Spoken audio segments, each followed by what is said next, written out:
Le droit de propriété, c'est la base de la civilisation humaine. Sans lui, le vol serait admis, donc personne ne serait motivé à travailler puisque tu ne pourrais pas être propriétaire légalement des choses que tu achètes. Mais ce droit n'est pas absolu puisque dans certains cas, on peut être limité dans son droit de propriété, voire même s'en faire déposséder. Et dans cette vidéo, je vais te dévoiler les 5 lois principales qui peuvent limiter ton droit de propriété.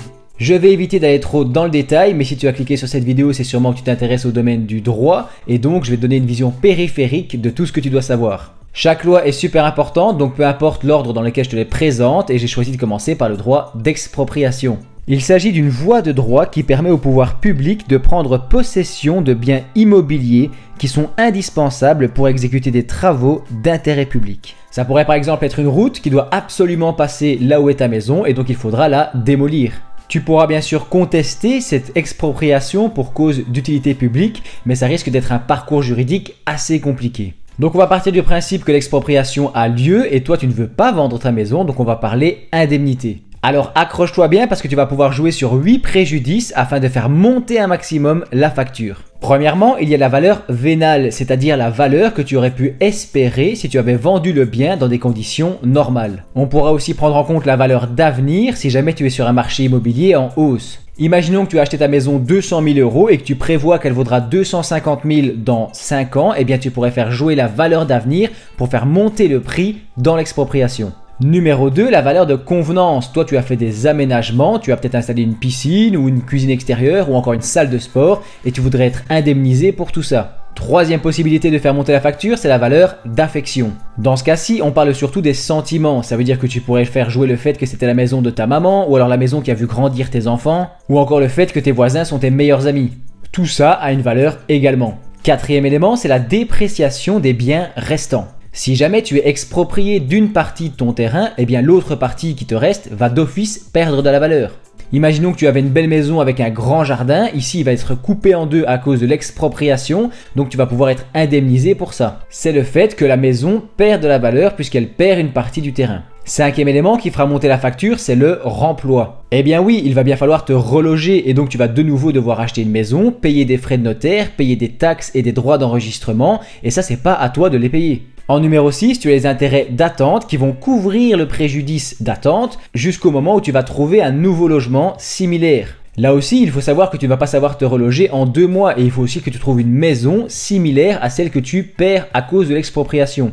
Ça ne serait pas juste de te retrouver dans un bien moins satisfaisant à cause de cette expropriation. D'ailleurs, si tu dois louer pendant un moment pour faire tes recherches, tu pourras aussi être indemnisé au moins d'une partie. Avant-dernier élément, je crois qu'on est au 7e, ce sont les frais de déménagement, puisqu'évidemment, il va falloir prendre des déménageurs et le service de luxe, évidemment, puisque c'est pas toi qui payes. Et enfin, le 8e élément qui permettra de faire monter la facture pour te faire indemniser en cas d'une expropriation pour cause d'utilité publique, ce sont les dommages commerciaux. En effet, si tu avais un business dans cet endroit, alors tu dois être indemnisé puisque tu vas perdre des clients. Ils ne vont peut-être pas te suivre, peut-être qu'ils étaient attachés à l'endroit et donc là aussi il faut que tu sois indemnisé. On peut prendre l'exemple d'une coiffeuse ou d'une esthéticienne qui avait un salon à domicile ou encore un dentiste ou un médecin, eh bien il va perdre ses clients ou ses patients puisqu'il change d'endroit peut-être pour très loin. Enfin, dans tous les cas, tu comprends que l'expropriation peut finalement être une bonne affaire si tu arrives à bien jouer tes cartes. Mais bon, malheureusement, ça suffira à peine à couvrir le préjudice moral que tu as subi.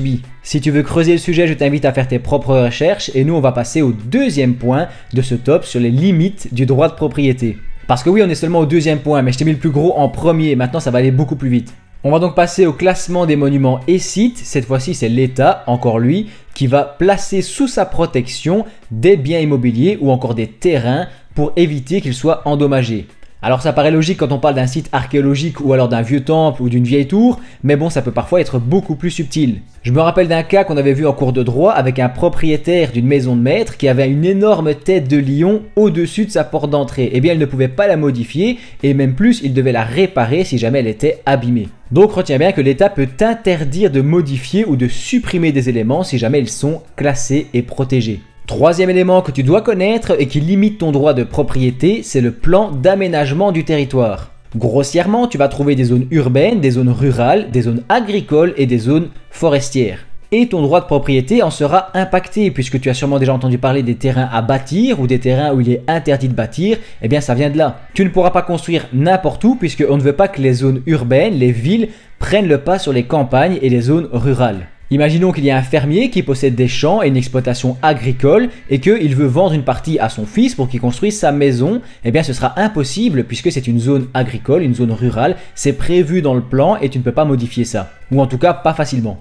Avant-dernier élément, on va parler de la copropriété puisque comme son nom l'indique, tu vas partager ta propriété avec d'autres personnes et donc forcément ton droit sera limité. Prenons l'exemple d'un immeuble d'appartement, il faudra que chacun paye des cotisations pour l'entretien des espaces communs tels que les jardins ou encore le couloir de l'immeuble. Et il y a toute une série de choses que tu ne pourras pas faire, par exemple repeindre ta partie de la façade dans une autre couleur ou encore faire des travaux qui dénaturent complètement le bâtiment. Le Code civil encadre 3 documents de base en ce qui concerne la copropriété. Premièrement, l'acte authentique qui va délimiter les zones privées et les zones communes de l'immeuble. Ensuite, le règlement de copropriété avec des choses telles que les réunions annuelles ou la nomination d'un syndicat. Et enfin, il y a le règlement d'ordre intérieur, le ROI, qui va fixer les règles de vie en communauté. En parlant des règles de vie, on va passer au dernier point. Ce dernier point traite des abus du droit de propriété puisque, selon le Code civil, tu es pleinement propriétaire de ton bien jusqu'à ce que tu en fasses un usage prohibé. Par exemple, si tu achètes un couteau pour faire de la cuisine, eh bien tu peux jouir pleinement de ton droit de propriété tant que tu veux. Mais si tu te mets à attaquer des gens, alors là ça devient un usage prohibé.